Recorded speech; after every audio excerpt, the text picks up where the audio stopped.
Assalamualaikum. Bismillahirrahmanirrahim.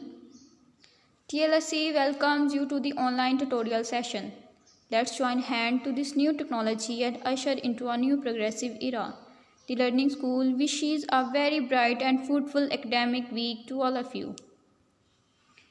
The grade is 6, sections are A, B, C, subject is science, topic energy resources, page number 35 to 37. Let's start the lecture number 23. Recap, in our last lecture हमने formation of call को discuss किया था और उस formation को हमने step wise discuss किया था कि कैसे पहले स्टेप में क्या हुआ, नेक्स्ट में इस तरह हमने फॉर्मेशन ऑफ कॉल की थी. नेक्स्ट अब हमारा जो लेक्चर है जो हम लेने जा रहे हैं इसमें हम लोग गैस एंड ऑयल फॉर्मेशन को स्टडी करेंगे. इसके अलावा जो हम लोग हमारे फॉसिल फ्यूल्स यूज़ कर रहे हैं वो बर्न होते हैं, उनके इफेक्ट क्या है हमारे इन्वायरमेंट पे, और जो हम फॉसिल फ्यूल्स हैं ये कितनी देर तक रह पाएंगे, हम ये सारा इस लेक्चर में स्टडी करेंगे. इंपॉर्टेंट टर्मिनोलॉजी हमारे पास है क्रूड. क्रूड का मतलब होता है अनप्योरीफाइड, मतलब वो प्योरीफाइड नहीं होता है. काला काला सा जो ऑयल होता है उसको हम बोलते हैं. प्योरस का मतलब होता है सुराख, जिसमें ज़्यादा सारे सुराख हों, जिसमें ज़्यादा सारे होल्स हों. इम्परमिएबल वो हम इम्परमिएबल मेम्ब्रेन बोलते हैं, वो मेम्ब्रेन जो अपने अंदर से किसी चीज़ को पास नहीं होने देती. Air pollution contamination of air with impurities. Crumbling का मतलब होता है तोड़ फोड़, रफ हो जाना किसी चीज़ का. इंसुलेशन प्रोटेक्टिव लेयर होती है कि किसी को किसी चीज़ के साथ प्रोटेक्ट करना. बल्ज का मतलब होता है डिस्चार्ज, कुछ निकालना. स्कैप का मतलब रिलीज़ करना. बल्ज और स्कैप दोनों एक ही मीनिंग में आ जाते हैं, ऑलमोस्ट दोनों में निकालना ही आता है. नेक्स्ट हमारे पास ऑयल एंड नेचुरल गैस की फॉर्मेशन देख लेते हैं. हमारे पास ऑयल कैसे बना था. ऑयल हमारे पास माइक्रोस्कोपिक जो प्लांट्स और एनिमल जो सी में रहते हैं वो उनसे बना था. जब उनकी डेथ हुई तो वो जो है बॉटम ऑफ सी में वो कलेक्ट होना शुरू हो गया. जब वो एक जगह से एक जगह कलेक्ट हुए तो उनके ऊपर लेयर्स ऑफ सैंड और जो मड है वो आना शुरू हो गई. उसने कवर कर लिया उनको. फिर उसके ऊपर ज़्यादा जो है वो आता गया. उसके इस वजह से क्या हुआ कि उसके जो प्रेशर और टेम्परेचर है उसका वो जो है इंक्रीज़ हो गया. इस इंक्रीज़ की वजह से क्या हुआ कि जो वो हमारे पास बॉडीज़ हैं वो थिक ब्लैक क्रूड ऑयल में कन्वर्ट होगी. मतलब ब्लैक कलर का रफ सा अनप्योरीफाइड ऑयल था उसमें बना. ठीक है. फिर क्या हुआ, लेयर्स ऑफ जो सैंड और मड है वो रॉक्स में कन्वर्ट होगी. उन रॉक्स को हम सेडिमेंट्री रॉक्स बोलते हैं. ठीक है.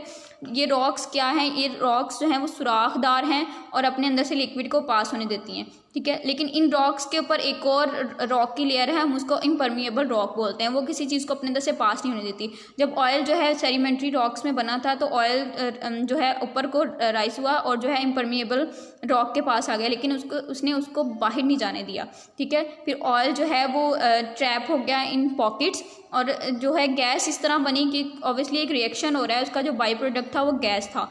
तो उस गैस है वो ऑयल के ऊपर आके जमा होना शुरू होगी. ऑयल के ऊपर इसलिए गैस आई क्योंकि गैस जो है वो लेस डेंस होती है ऑयल से, इसी वजह से वो ऊपर चली गई.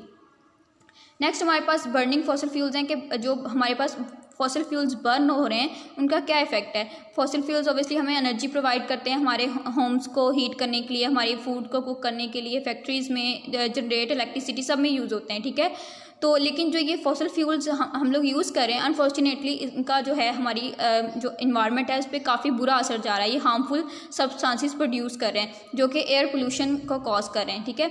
अब इसके दो इम्पोर्टेंट जो है वो रिजल्ट्स हैं वो हम पढ़ेंगे. एक एसिड रेन है, एक ग्लोबल वार्मिंग है. सबसे पहले एसिड रेन देख लेते हैं. एसिड रेन क्या होता है कि रेन के अंदर जो कार्बन डाइऑक्साइड एयर से sulphur dioxide nitrogen dioxide industry से जो आ रही है, जो बर्न फॉसिल फ्यूल्स के बर्न होने से प्रोड्यूस हो रही है.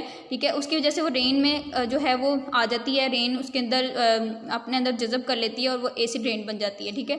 अब एसिड रेन की वजह से क्या हो रहा है, एसिड रेन की वजह से डेथ ऑफ फिशेज़ हो रही हैं, हमारे ट्रीज़ हो रहे हैं. जो है वो एसिड रेन होती है तो वाटर जो है वो सीज़ और ओशंस के पानी में मिक्स होता है, तो उससे क्या होता है कि जो फिशेज़ हैं उनका सांस बंद होना शुरू हो जाता है, तो उनकी डेथ हो जाती है. ट्रीज़ के ऊपर वाटर गिर रहा है तो वो जो है उसके अंदर इतने सारे एसिड्स हैं कि वो उनकी कवरिंग को, इंटरनल और आउटर दोनों स्ट्रक्चर्स को इफेक्ट कर रहा है.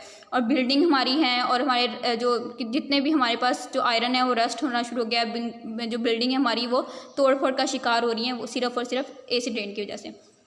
नेक्स्ट हमारे पास ग्लोबल वार्मिंग है। ग्लोबल वार्मिंग क्या होता है? ग्लोबल वार्मिंग का मतलब है कि जो दुनिया है वो ज़्यादा से ज़्यादा हीट हुए जा रही है, ठीक है। अब हमारे पास कुछ ग्रीन हाउस इफेक्ट होता है जिसकी वजह से ग्लोबल वार्मिंग हो रहा है।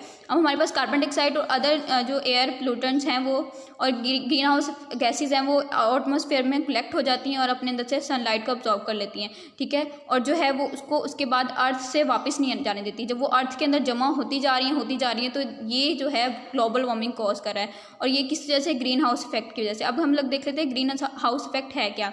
ग्रीन हाउस इफेक्ट है कि जब हम लोग अर्थ के अंदर जो थिक गैसेज हैं वो अपने अंदर जो कि सन रेज हैं अपने अंदर उसको अब्जॉर्ब कर लेती हैं और उसको वापस नहीं जाने देती, तो वो हीट हुआ जा रहा है, तो इसकी वजह से ग्रीन हाउस इफेक्ट बोलते हैं। अब ग्रीन हाउस गैसेज है हमारे पास, कार्बन डाइऑक्साइड हमारे पास एक बहुत अच्छी ग्रीन हाउस गैस है क्योंकि वो अपने अंदर से जब एनर्जी आती है तो उसको वापस नहीं जाने देती, ठीक है। तो उसको ये दूसरी हमारे पास जो ग्रीन हाउस इफेक्ट का जो गैस है वो हमारे पास मीथेन भी है। मीथेन भी जब कोई भी हीट अब्जॉर्ब करती है उसको वापस नहीं जाने देती। साथ में एक डायग्राम है, डायग्राम आपको बता रही है कि सन रेज आ रहे हैं, लेयर ऑफ कार्बन डाइऑक्साइड और मीथेन बनी हुई है। वो जब उसके अंदर से सन रेज हैं वो अर्थ को हीट करती हैं तो वो बैक जो है वो उनको जाने नहीं दे रहा, उसको उसने जो वहीं पे ही अर्थ के अंदर जमा करना शुरू कर दिया है। नेक्स्ट हमारे पास effect of global warming. Global warming का इफेक्ट क्या है? हमारे पास ग्लोबल वार्मिंग के इफेक्ट हैं कि जो हमारे आइस कैप्स हैं वो मेल्ट हो रहे हैं और जिसकी वजह से सीज जो हैं उनका जो लेवल है वो राइज होता जा रहा है, ठीक है। हमारे जो वेदर पैटर्न्स है वो चेंज हो रहे हैं। हम लोग आजकल देख रहे हैं कि कभी गर्मी ज़्यादा हो जाती है, कभी सर्दी का सीज़न ज़्यादा ड्यूरेशन ज़्यादा बढ़ जाता है, ठीक है। जैसे अभी गर्मी का ड्यूरेशन ज़्यादा बढ़ गया है, हमारा जो ऑलमोस्ट नवंबर तक गर्मी जाती है, तो ये सारा हमारा ग्लोबल वार्मिंग तक है, ठीक है। स्प्रेड ऑफ डिजीज़ बहुत ज़्यादा जो है वो स्प्रेड हो रही है। जो डिजीज़ कॉजिंग जो इंसेक्ट हैं वो बहुत ज़्यादा फैल रहे हैं, ठीक है। ज़्यादा जो है हमारे डेजर्ट ज़्यादा हो रहे हैं, हमारी क्रॉप जो हैं वो ऐसा होता है कि एक एरिया में अगर वो क्रॉप हो रही है तो दूसरे एरिया में नहीं होती, तो ये सारा ग्लोबल वार्मिंग का इफेक्ट है, ठीक है।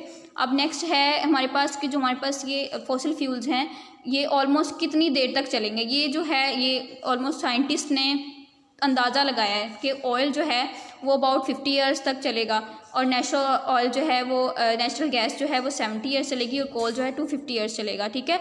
तो ये अंदाज़ा लगाया कि इतने साल तक ये चलेंगे, उसके बाद ये ख़त्म हो जाएंगे। तो ये हमारा आज का लेक्चर था, होपफुली आपको समझ आ गया होगा। अल्लाह हाफिज़।